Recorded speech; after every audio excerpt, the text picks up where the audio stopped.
জয় নিতাই, জয় গৌ, জয় রাধেশ্যাম। অনর্পিত চরিঞ্চিরাত করুণায় অবতীর্ণ কলো সমর্পয়ত উন্নত উজ্জ্বল রসাং সভক্তিস্যম হরি পুরট সুন্দর দুটি কদম্ব সন্দীপিত সদা হৃদয় স্কন্ধরে স্ফুরত বহ শচীর নন্দন। তাহলে এই অনর্পিত চরিঞ্চিরাত এই কথাটি ব্যবহার করলেন কেন? না, সুদীর্ঘ কাল ধরে যা অর্পিত ছিল অর্পণ করা হয়নি,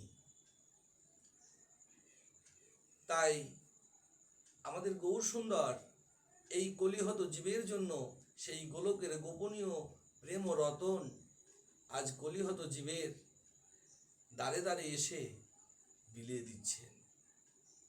আজ যদি গৌর না হইতো, আমরা এই রাধা কৃষ্ণের অপ্রাকৃত প্রেমময় লীলা বা এই প্রেম আমরা কখনোই পেতাম না।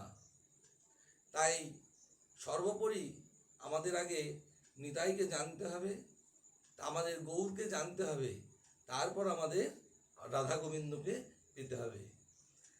যদি আমরা রাধা কৃষ্ণের ভজন করি, নিতাই গৌরকে না জানি, আমরা গৌর দেশের মানুষ হয়ে এই নদিয়া শ্রীধাম নবদ্বীপ ধাম আমাদের যে রাধাকৃষ্ণ মিলিত তনু গৌর সুন্দর, এই গৌর সুন্দরের যদি আপনি না জানেন, গৌরকে যদি না বুঝতে পারেন, তাহলে আপনার রাধারানী বোঝা কিছুই সম্ভব নয়।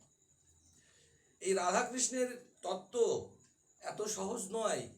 আগে গৌরকে জানতে হবে, তাহলে আমাদের রাধারানীকে জানতে পারা যাবে।